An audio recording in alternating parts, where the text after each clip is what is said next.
பால் பாலபாஸ்கரன் கொடுக்கும் சிலுவையின் செய்தியை கேட்டுக்கொண்டிருக்கும் சகோதர சகோதரிகளையும் நண்பர்களையும் இச்செய்தி மூலமாக சந்திப்பதில் பெரும் மகிழ்ச்சி அடைகிறோம். தாம் ஒருவரே ஞானமுள்ளவருமாயிருக்கிற தேவனுக்கு இயேசு கிறிஸ்துவின் மூலமாக என்றென்றைக்கும் மகிமையும் கனமும் உண்டாவதாக. ஆமீன். நான் பால் பாலபாஸ்கரன். சிலுவையின் செய்தி என்ற இந்த நிகழ்ச்சியில் என் சகோதரர்கள், என் சகோதரிகள், என் நண்பர்கள் எல்லோரையும் சந்திப்பதில் நான் பெரும் மகிழ்ச்சி அடைகிறேன். இந்த அருமையான நேரத்தை கர்த்தராகிய இயேசு கிறிஸ்து எங்களுக்கு ஒதுக்கி தந்திருக்கிறார். இந்த நேரத்தில் கர்த்தருடைய வார்த்தைகளை உங்களோடு பகிர்ந்து கொள்வது எனக்கு மிகுந்த சந்தோஷத்தை அளிக்கிறது என்பதை நீங்கள் அறிந்து கொள்ள வேண்டும். அப்போ கர்த்தருடைய வார்த்தை என சொல்லும் பொழுது சிலுவையில் அறையப்பட்ட இயேசு கிறிஸ்துவை பற்றியதே கர்த்தருடைய வார்த்தை என்ற ஒரு உண்மையை நாம் அறிந்து கொள்ள வேண்டும். என்றால் 1 கொரிந்தியர் 1:23 நாங்களோ சிலுவையில் அறையப்பட்ட கிறிஸ்துவை பிரசங்கிக்கிறோம் என்று பவுல் அப்போஸ்தலர் சொல்லியிருக்கிறார். ஆனபடியால் எல்லா வேத வார்த்தைகளும் சிலுவையில் அறையப்பட்ட இயேசு கிறிஸ்துவை பற்றியே சொல்கிறது என்ற உண்மையை நாம் தெளிவாக அறிந்து கொள்ள வேண்டும். நாம் இப்பொழுது ரோமர் 6ஆம் அதிகாரத்திலே 8ஆம் வசனத்தில் இருக்கிறத நீங்கள் அறிந்திருக்கிறீர்கள். அதே வசனத்தை மறுபடியும் பார்ப்போம். ரோமர் 6:8. ஆகையால் கிறிஸ்துவுடனே கூட நாம் மரித்தோமானால் அவருடனே கூட பிழைத்தும் இருப்போம் என்று நம்புகிறோம். மறுபடியும் திருப்பி வாசிக்கிறேன். ஆகையால் கிறிஸ்துவுடனே கூட மரித்தோமானால் அவருடனே கூட பிழைத்தும் இருப்போம் என்று நம்புகிறோம். இப்போ இந்த வேத வாக்கியத்தில் குறிப்பாக ஏற்கனவே நான் சொன்ன மாதிரி 3 மிக முக்கியமான விஷயங்களை நாம் கவனத்துக்கு எடுத்துக்கொள்ள வேண்டும். ஒன்று அவருடனே கூட நாம் மரித்தோமானால், 2வது அவருடனே கூட பிழைத்திருப்போம், 3 நம்புகிறோம். அப்போ நம்புகிறோம் என சொல்லப்படும் பொழுது நாங்கள் விசுவாசிக்க வேணும் என்று சொல்லப்பட்டிருக்கிறது. தொடர்ந்து விசுவாசிக்க வேணும் என்று சொல்லப்பட்டிருக்கிறது. அப்போ தொடர்ந்து விசுவாசிக்க வேண்டியது எதை? கிறிஸ்துவுடனே கூட நாம் மரித்திருக்க வேண்டியது மிக முக்கியமான விஷயம். அடுத்தது கிறிஸ்துவுடனே கூட பிழைத்திருக்க வேண்டியது அடுத்த முக்கியமான விஷயம்.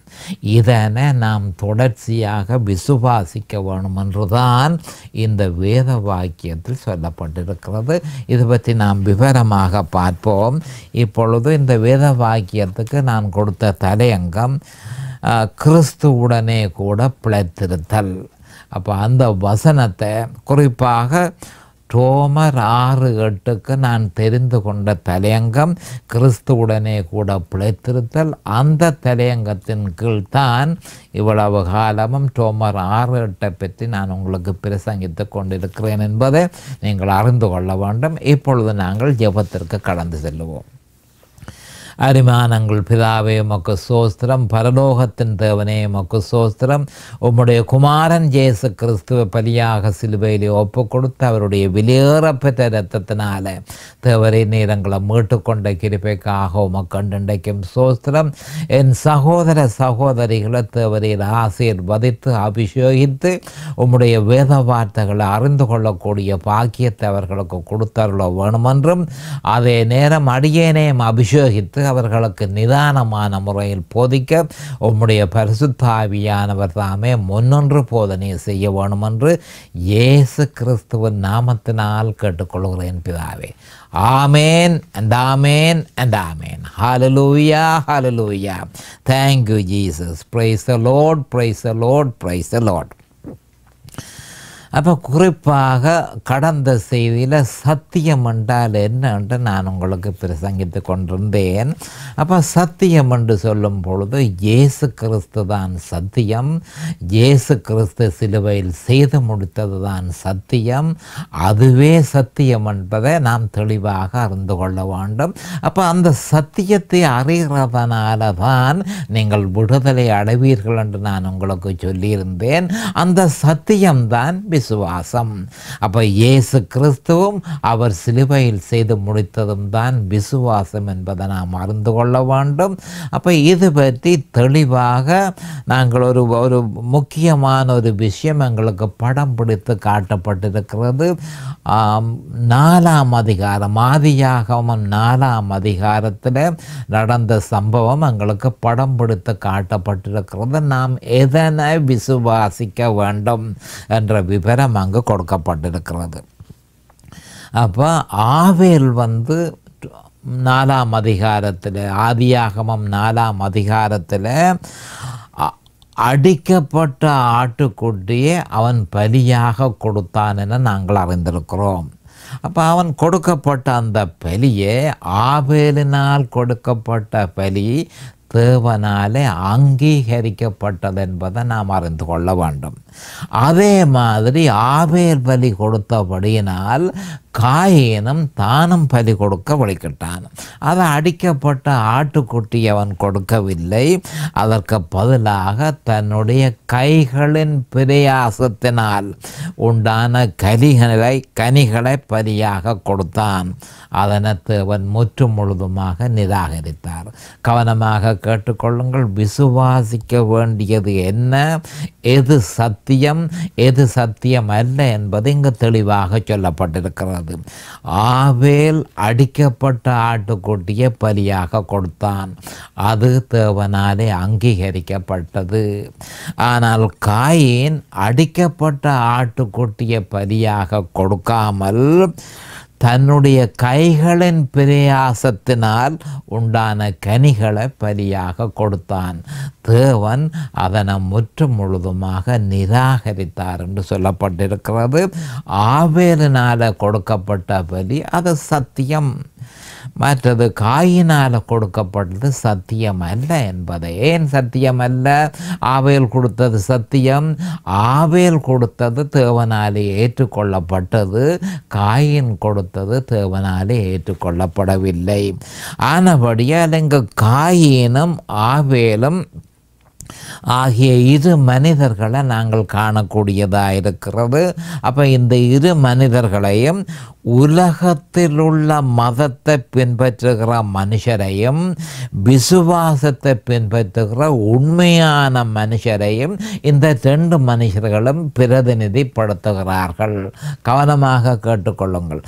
உலகத்தில் உள்ள மதத்தை பின்பற்றுகிற மனுஷர்களை காயின் பிரதிபலித்தான். அதே மாதிரி விசுவாசத்தை பின்பற்றுகிற உண்மையான மனுஷர்களை ஆவேல் பிரதிபலித்தான். மறுபடியும் இதை பற்றி சொல்லுகிறேன். 2 மனுஷர்கள் இங்கு நாங்கள் காணக்கூடியதாக இருக்கிறது. ஒன்று ஆவேல், ஒன்று காயின். ஆவேல் விசுவாசத்தை பின்பற்றுகிற உண்மையான மனுஷரை அவன் பிரதிபலித்தான். மதத்தை பின்பற்றுகிற மனுஷர்களை காயின் பிரதிபலித்தான். அப்போ காயினுடையது சத்தியம் அல்ல, ஆவேலினுடைய விசுவாசம் அது சத்தியம் என்பதை நாம் அறிந்து கொள்ள வேண்டும். அப்போ இதே மாதிரியான பலிபீடங்கள் தற்பொழுதும் நடைமுறையில் இருக்கிறதென்ற உண்மையை கிறிஸ்தவர்கள் அறிந்து கொள்ள வேண்டும். கிறிஸ்துவும் அவருடைய பாவ நிவர்த்தியையும் சுற்றி வெகு சிலரே நிற்கின்றனர் என்ற உண்மையை நாம் அறிந்து கொள்ள வேண்டும். இதனை ஆண்டவராகிய இயேசு கிறிஸ்து மனப்பிரசங்கத்தில் மத்தேயு 7:14 தெளிவாக சொல்லியிருக்கிறார். காயினுடைய பலிபீடத்தை சுற்றி ஏராளமானோர் நிற்கின்றார்கள். இதை பற்றி ஆண்டவர் மலப்பிரசங்கத்தில் மத்தேயு 7:13 தெளிவாக சொல்லப்பட்டிருக்கிறது. அப்போ அதே மாதிரியான பலிபீடங்கள் இப்போவும் இருக்கிறது. ஏனென்று சொன்னால் கிறிஸ்துவை பற்றியும் பாவ நிவர்த்தியை பற்றியும் பிரதிபலிக்கிற பலிபீடங்கள் உண்டு. அது இல்லாமல் மனுஷனுடைய கைப்பலன்களை பலியாக கொடுக்குற பலிபீடங்களும் உண்டு. அப்போ அந்த பலிபீடங்களில் ஏராளமானோர் நிற்கிறார்கள். ஆனால் கிறிஸ்துவையும் பாவ நிவர்த்தியையும் பற்றிய விஷயத்தை பிரதிபலிக்கிற பலிபீடங்களில் வெகு சிலரே நிற்கிறார்கள் என்பதை மத்தேயு 7:14 சொல்லப்பட்டிருக்கிறது. தேவனோ அடிக்கப்பட்ட ஆட்டுக்குட்டியை ஏற்றுக்கொண்டார், காயினால் கொடுக்கப்பட்ட கைகளின் பலன்களை நிராகரித்தார். அப்போ காணிக்க நிராகரிக்கப்பட்டதனால காணிக்க கொடுத்தவனும் நிராகரிக்கப்பட்டான். கவனமாக கேளுங்கள். காணிக்க நிராகரிக்கப்பட்டதனால் காணிக்க கொடுத்தவனும் நிராகரிக்கப்பட்டான். வேத வார்த்தைகள் முழுவதும் இந்த விஷயத்தை ஏதோ ஒரு வழியில் பிரகடனப்படுத்துகிறது என்பதை நாம் அறிந்து கொள்ள வேண்டும். ஆனபடியினால் கிறிஸ்துவின் சிலுவையே எக்காலத்திலும் விசுவாசத்தின் குறிக்கோளாக இருக்க வேண்டும். அப்போ ஆவேலுக்கு அது குறிக்கோளாக இருந்தது, ஆனால் காயினுக்கு அது குறிக்கோளாக இருக்கவில்லை. அப்போ விசுவாசம் என சொல்லப்படும் பொழுது அது விசுவாசத்தின் குறிக்கோள் எந்த காலமும் கிறிஸ்துவின் சிலுவையிலேயே இருக்க வேண்டும் என்பதை நாம் அறிந்திருக்கிறோம். பழைய ஏற்பாட்டில் விசுவாசிகள் வரப்போகிற மீட்பரை விசுவாசித்தார்கள். அந்த மீட்பர் யார்? அவர்தான் தீர்க்க தரிசன இயேசு.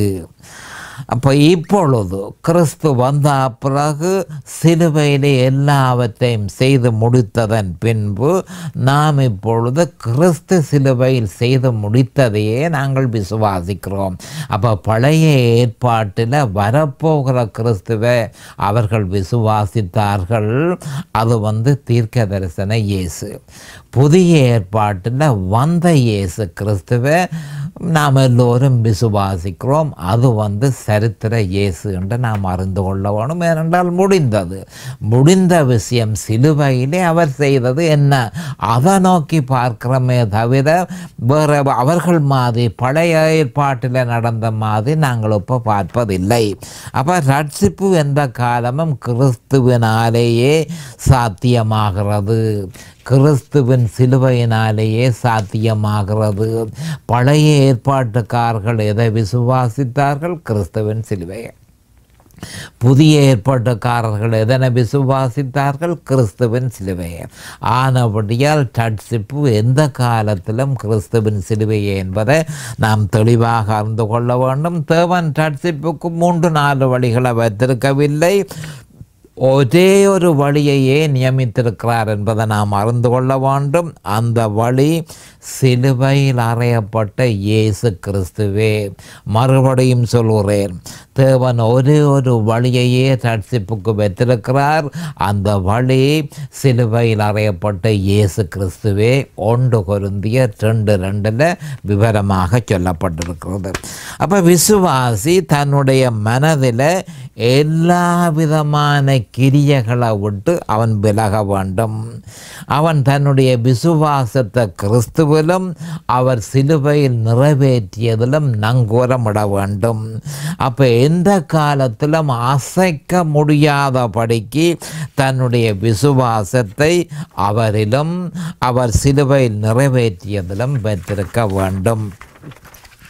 தேவன் விசுவாசத்தையே கௌரவிக்கிறார் என்ற ஒரு உண்மையை கிறிஸ்தவர்கள் தெளிவாக அறிந்து கொள்ள வேண்டும். அப்போ சத்தியம் என்றால் என்ன, விசுவாசம் என்றால் என்ன என்றது எல்லாத்தையும் விவரமாக நாங்கள் பார்த்து கொண்டு வந்தோம். அப்போ எந்த காலத்திலும் தேவன் விசுவாசத்தையே கௌரவிக்கிறார் என்ற உண்மையை நாம் அறிந்து கொள்ள வேண்டும். இது பற்றி எபிரேயர் 11:6 சொல்லப்பட்டிருக்கிறத நாம் விவரமாக பார்ப்போம். விசுவாசம் இல்லாமல் தேவனுக்கு பிரியமாயிருப்பது கூடாத காரியம். அதாவது தேவனிடத்தில் தேவனில் நான் பிரியமாயிருக்கிறேன் என்றால் அது விசுவாசத்தினால தான் அவரிடத்தில் பிரியமாயிருக்கலாம். அப்போ விசுவாசம் இல்லாமல் தேவனுக்கு பிரியமாயிருப்பது முடியாத காரியம், கூடாத காரியம் என்று தெளிவாக சொல்லப்பட்டிருக்கிறது.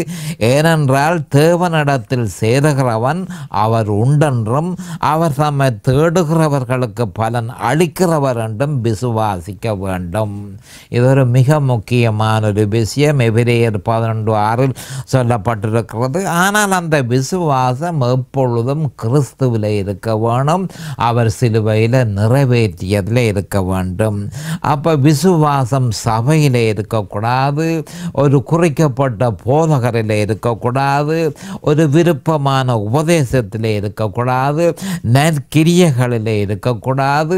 எக்காலத்திலும் விசுவாசம் கிறிஸ்துவிலும் அவர் சிலுவை நிறைவேற்றியதிலுமே இருக்க வேண்டும் என்று சொல்லி அதனுடைய விவரம் ரோமர் 6:3-5 தெளிவாக சொல்லப்பட்டிருக்கிறது. அடுத்ததாக அவரோடு கூட பிழைத்தும் இருப்போம் என்ற வசனத்தை நாங்கள் பார்ப்போம். 6:8 ஆகையால் கிறிஸ்துவுடனே கூட நாம் மரித்தோமானால் அவருடனே கூட பிழைத்தும் இருப்போம் என்று நம்புகிறோம்.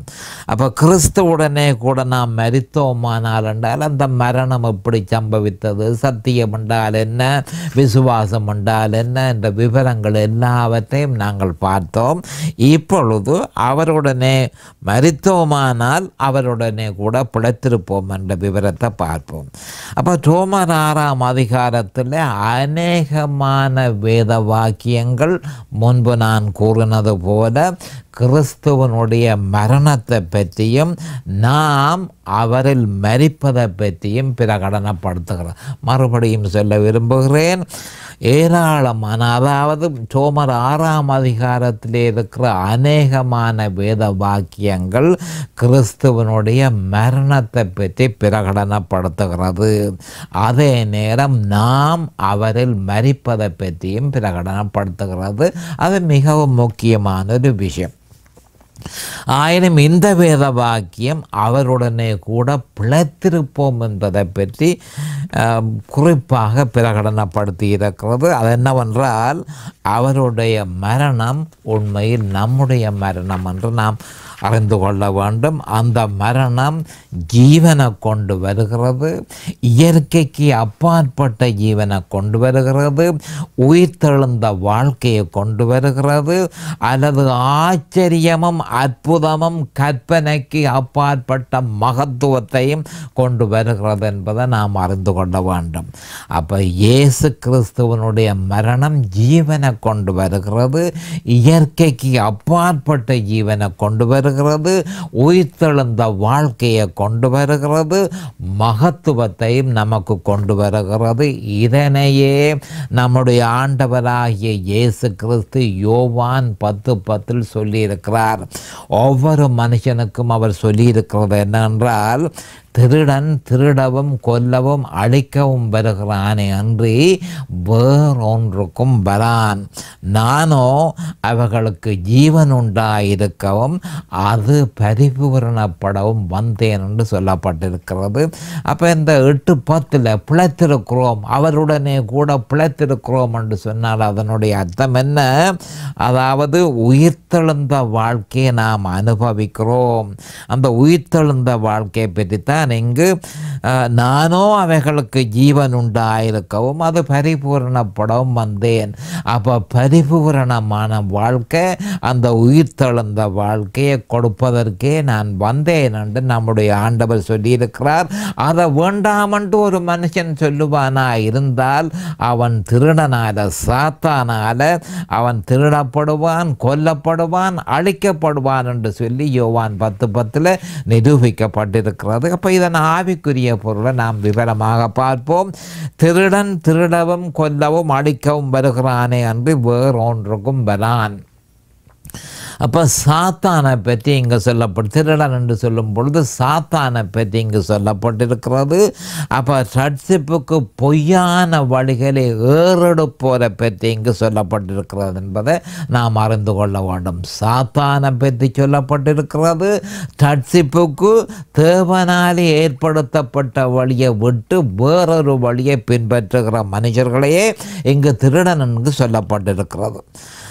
அப்போ அவர்கள் வந்து கொல்லவும் அழிக்கவும் வருகிறார்களே அன்றி திருடவும் கொல்லவும் அழிக்கவும் சாத்தானும் வேறொரு விதமான ரட்சிப்பை போதிக்கிற மனுஷர்களும் திருடவும் கொல்லவும் அழிக்கவும் வருகிறார்களே அன்றி அவர்கள் வேறொன்றுக்கும் வரார்கள். அப்போ நானோ அவைகளுக்கு ஜீவன் உண்டாயிருக்கவும் அது பரிபூரணப்படவும் வந்தேன். அப்போ கிறிஸ்துவே ஜீவ ஆதாரம் என்பதை நாம் அறிந்து கொள்ள வேண்டும். உண்மையான எல்லா விசுவாசிகளிடமும் அந்த ஜீவ ஆதாரம் இருக்கிறது. உண்மையான எல்லா விசுவாசிகளும் கிறிஸ்துவிலும் சிலுவையிலும் தொடர்ச்சியாக விசுவாசத்தை வெளிப்படுவதன் மூலமே அந்த வாழ்க்கையை அனுபவிக்க முடியும். அப்போ நானோ அவைகளுக்கு ஜீவன் உண்டாயிருக்கவும் அது பரிபூரணப்படவும் வந்தேன் என்று சொன்னால் அந்த வாழ்க்கை கிறிஸ்துவால் கொடுக்கப்பட்ட அந்த பரிபூரணமான வாழ்க்கையை நாம் அனுபவிக்க வேணுமா இருந்தால் எந்த விசுவாசியும் கிறிஸ்துவை விசுவாசிக்க வேணும். அவர் சிலுவையில் செய்து முடித்ததை விசுவாசிக்க வேணும். தொடர்ச்சியாக விசுவாசிக்க வேணும். அனுதினமும் விசுவாசிக்க வேணும். அப்படி விசுவாசத்தை வெளிப்படுத்துவதன் மூலமே கிறிஸ்துவனால் சொல்லப்பட்ட பரிபூரணமான ஜீவனை உயிர்த்தெழுந்த வாழ்க்கையை ஒரு மனுஷன் அனுபவிக்க முடியும் என்பதை நாம் அறிந்து கொள்ள வேண்டும். இதன் நிமித்தமே கிறிஸ்துவே எல்லாவற்றுக்கும் ஆதாரம் என்றும் சிலுவையே அதனை பெற்றுக்கொள்ளும் வழி என்றும் சொல்லியிருந்தேன். அதனோடு இன்னும் ஒன்றை சேர்ப்பது பொருத்தமாயிருக்கிறது. அது என்னவென்றால் கிறிஸ்து சிலுவையில் செய்து முடித்த சகலதையும் நமக்கு கொண்டு வந்து தருகிறவர் பரிசுத்த ஆவியானவரே. அப்போ பரிசுத்த ஆவியானவரே கிறிஸ்து சிலுவையில் செய்த எல்லாவற்றையும் நமக்கு கிடைக்க பண்ணுகிறார். ஆனபடியால் பரிசுத்த ஆவியானவருக்கு இன்னொரு பேர் வந்து ஜீவனுடைய ஆவி. ஜீவனுடைய ஆவி என்று சொல்லப்படுகிறது. ஜீவன் வந்து கிறிஸ்துவில் இருக்கிறது. அந்த ஜீவனை நமக்கு கொண்டு வந்து தருகிறவர் பரிசுத்த ஆவி. ஆனபடியால் அவரையும் ஜீவனுடைய ஆவி என்று சொல்லுகிறது வழக்கம்.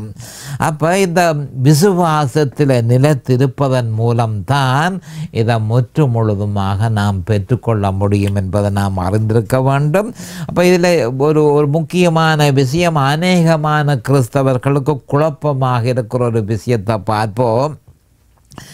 ஜீவனுடைய ஆவியை பற்றியும் அசுத்த ஆவியை பற்றியும் கிறிஸ்தவர்கள் தப்பான அபிப்பிராயத்தை உடையவர்களாக இருக்கிறார்கள். அப்போ ஜீவனுடைய ஆவி செயற்படும் பொழுது, எப்போ ஜீவனுடைய ஆவி செயற்படும் பொழுது எப்போ அவர் செய்யப்படுவார்? கிறிஸ்துவிலும் அவர் சிலுவையில் செய்து முடித்ததிலும் விசுவாசத்தை வெளிப்படுத்தி அந்த விசுவாசத்தில் நிலைத்திருக்கும் பொழுதே ஜீவனுடைய ஆவியானவர் செயல்படுவார். அப்போ என்னில் ஜீவனுடைய ஆவியானவர் செயல்படுகிறாரோ என்னில் அசுத்த ஆவி செயல்படுகிறதோ என்று நான் எப்படி அறிவேன் என்று சொல்லி அநேகமான கிறிஸ்தவர்கள் குழம்புகிறதை நான் அறிந்திருக்கிறேன். அது பற்றி சற்று விவரமாக பார்ப்போம். ஜீவனுடைய ஆவி செயற்படும் பொழுது ஒரு விசுவாசியிலே அசுத்த ஆவி செயற்படுவதில்லை என்ற உண்மையை நாம் தெளிவாக அறிந்திருக்க வேண்டும். ஒரு உண்மையான விசுவாசியிலே அசுத்த ஆவி ஒரு பொழுதும் உரிமை கொண்டாட முடியாது என்ற ஒரு உண்மையை நாம் தெளிவாக அறிந்திருக்க வேண்டும். ஆனால் ஒரு கிறிஸ்தவனை, அதுவும் நல்ல ஒரு கிறிஸ்தவனை, தேவனிடத்தில் அன்பாயிருக்கிற ஒரு கிறிஸ்தவனை அசுத்த ஆவிகள் துன்புறுத்த முடியும். அப்போ எப்பொழுது துன்புறுத்த முடியும்? சிலுவையின் செய்தியை அவன் அறிய வேண்டிய பிரகாரமாக அறியாவிட்டால் அவனை நிச்சயமாக அசுத்த ஆவிகள் துன்புறுத்த முடியும் என்பதை நாம் அறிந்து கொள்ள வேண்டும். ஆனால் ஒரு கிறிஸ்தவனை, அப்போ இதில் கவனமாக நாம் அறிந்து கொள்ள வேண்டிய விஷயம், அப்போ துன்புறுத்துகிற ஆவிகள் வந்து இங்கே அவனுக்குள்ளே இருந்து செயல்படுகிறதான்ட்டு அதிகமான பேர் குழப்பமடைந்திருக்கிறார்கள். துன்புறுத்துகிற ஆவிகள் ஒரு நல்ல ஒரு கிறிஸ்தவனை அசுத்த ஆவிகள் துன்புறுத்த முடியும் என்று நான் உங்களுக்கு சொல்லியிருந்தேன். அப்போ எப்படி துன்புறுத்த முடியும் என்று சொன்னால், சிலுவையை பற்றிய செய்தியை அறிய வேண்டிய பிரகாரம் அவன் அறியாவிட்டால் அவனை அசுத்த ஆவிகள் துன்புறுத்தக்கூடிய சாத்தியக்கூறு நிச்சயமாக உண்டு. அப்போ துன்புறுத்துகிற ஆவிகள் கிறிஸ்தவனுக்குள் கவனமாக கேட்டுக்கொள்ளுங்கள், துன்புறுத்துகிற ஆவிகள் கிறிஸ்தவனுக்குள் செயற்படுவதில்லை. அப்போ உரிமை கொண்டாடும் ஆவிகள் தான் அவனுக்குள் செயல்பட முடியுமே தவிர துன்புறுத்துகிற ஆவிகள் கிறிஸ்தவனுக்குள் செயல்பட முடியாது. அப்போ இதன் நிமித்தமே பரிசுத்த ஆவியானவர் பவுல் அப்போஸ்தலன் மூலம் தெளிவாக சொல்லியிருக்கிறார், கிறிஸ்தவர்களாகிய உங்களிடத்தில் அந்த அசுத்த ஆவிகள் ஒரு பொழுதும் இருக்க முடியாது. நீங்கள் கிறிஸ்துவிலும் அவர் சிலுவையிலும் விசுவாசத்தை நீங்கள் வைத்து அந்த விசுவாசத்தில் நிலைத்திருப்பீர்களாயிருந்தால் உங்களுக்குள்ள பரிசுத்த ஆவியானவர் இருக்கிறார். பரிசுத்த ஆவியானவர் இருக்கிற இடத்திலே அசுத்த ஆவிகள் இருக்க இயலாது. ஆனாலும் அசுத்த ஆவிகள் உங்களை துன்புறுத்த முடியும். காரணம், நீங்கள் அறிய வேண்டிய பிரகாரமாக சிலுவையின் செய்தியை அறியாதபடியினால். அப்போ 1 கொரிந்தியர் 3:16 நீங்கள் தேவனுடைய ஆலயமாக இருக்கிறீர்கள் என்றும் தேவனுடைய ஆவி உங்களில் வாசமாயிருக்கிறார் என்றும் அறியாமல் இருக்கிறீர்களா? அப்படியே 1 கொரிந்தியர் 6:19 இது பற்றி விவரமாக சொல்லப்பட்டிருக்கிறது. மறுபிறப்பு பெற்ற விசுவாசி பரிசுத்த ஆவியானவருடைய நிரந்தர வசிப்பிடமாக இருக்கிறான். தேவனுடைய ஆலயத்தில் அசுத்த ஆவிகள் ஒரு காலம் வாசம் செய்ய முடியாது. விசுவாசிகளாகிய நம்முடைய வீட்டில் பரிசுத்த ஆவியும் அசுத்த ஆவியும் ஒன்றாக வசிக்க முடியாது. ஆனால் அசுத்த ஆவிகள் துன்புறுத்தலை எப்பவோ ஒரு முறை விசுவாசி நிச்சயமாக அனுபவித்திருப்பான் என்பதை நான் உங்களுக்கு சொல்லியே ஆக வேண்டும். அசுத்த ஆவிகள் துன்புறுத்தும் பொழுது பயம் உண்டாகலாம், நோய்கள் உண்டாகலாம், மனச்சோர்வுகள் உண்டாகலாம், வித்தியாசமான உணர்வு அலைகள் உண்டாகலாம். சுருக்கமாக சொல்ல போனால் விசுவாசியினுடைய வாழ்க்கை சீரழிந்த கிறிஸ்தவ வாழ்க்கையாக அசுத்த ஆவினுடைய துன்புறுத்தலால் மாறலாம் என்பதை நாம் அறிந்து கொள்ள வேண்டும். ஆனால் சிலுவையின் செய்தியை சத்தியத்தை அறிந்த விசுவாசி ஆண்டவராகிய இயேசு கிறிஸ்துவினால் வாக்குத்தத்தம் பண்ணப்பட்ட பரிபூர்ணமான வாழ்க்கையை அனுபவிக்க முடியும் என்பதை கிறிஸ்தவர்கள் அறிந்திருக்க வேண்டும். வேதனைக்குரிய விஷயம் என்னவென்றால், உலகத்தில் உள்ள ஒவ்வொரு உண்மையான விசுவாசியும் பரிபூரணமான வாழ்க்கையை உடையவனாக இருக்கிறான். ஆனால் அதனை வெகு சிலரே அனுபவிக்கிறார்கள். கிறிஸ்துவிலும் சிலுவையிலும் விசுவாசத்தை பிரத்யேகமாக வெளிப்படுத்தி அதில் நிலைத்திருப்பவனே அந்த வாழ்க்கையை அனுபவிக்க முடியும். இதனை செய்து தொடர்ச்சியாக செய்து ஒரு பொழுதும் நிப்பாட்டாமல் செய்யும் பொழுது உண்மையில் கிறிஸ்தவம் என்றால் என்ன என்பதை அறிந்து கொள்ள முடியும். இதனை பற்றி நான் இன்னும் கொஞ்சம் விவரமாக சொல்லுகிறேன். அது என்னென்று சொன்னால், இந்த பிரச்சனை நெடுக இருக்கிறது. அசுத்த ஆவியும் பரிசுத்த ஆவியும் ஒரு இடத்துல உண்டாண்டு சொல்லி அநேகமான கிறிஸ்தவர்கள் குழப்பம் அடைகிறார்கள். அப்போ ஒவ்வொரு விசுவாசியும் பவுல் அப்போஸ்தலர் சொன்னது போல அவரை மாதிரியே இருக்க வேண்டும். இந்த மிகப்பெரிய சுவிசேஷம் என்ன செய்யும் என்பதை நான் நிச்சயமாக அறிவேன். உண்மையில் சிலுவையின் சுவிசேஷமாக இருக்காவிட்டால் அது சுவிசேஷம் இல்லை, அது வேறு ஏதோ. இதன் நிமித்தமே பவுல் அப்போஸ்தலர் 1 கொரிந்தியர் 1:17 ஞானஸ்நானத்தை கொடுக்கும்படி கிறிஸ்து என்னை அனுப்பவில்லை, சுவிசேஷத்தை பிரசங்கிக்கவே அனுப்பினார். கிறிஸ்துவின் சிலுவை வீணாய் போகாதபடிக்கு சாதுரிய ஞானம் இல்லாமல் பிரசங்கிக்கவே அனுப்பினார் என்று கூறியிருக்கிறார். அப்பொழுது நேரம் சமீபமாகிவிட்டது. அடுத்த செய்தியில் நாங்கள் விவரமாக பார்ப்போம். அது வரைக்கும் கர்த்தராகிய இயேசு கிறிஸ்துவின் நாமத்தினால் நான் உங்களை ஆசீர்வதிக்கிறேன். அவருடைய கிருபையும் அவருடைய இரக்கமும் உங்களுக்கு தாராளமாக கிடைப்பதாக. இயேசுவின் நாமத்தில் பரிசுத்த பிதாவே, ஆமேன் and amen and amen. Hallelujah, hallelujah. Thank you Jesus. இந்த சிலுவையின் செய்தியை கேட்பவர்கள் அதன் ஆவிக்குரிய பலனை பூரணமாக அடைய வேண்டும் என்பதே நம்முடைய பிரார்த்தனையாகும். தொலைபேசி மூலம் தொடர்பு கொள்ள விரும்புவோர் 647-465-1224 மூலமும், இமெயில் மூலம் தொடர்பு கொள்ள விரும்புவோர் paulbalabhaskaran@gmail.com மூலமும் தொடர்பு கொள்ளலாம்.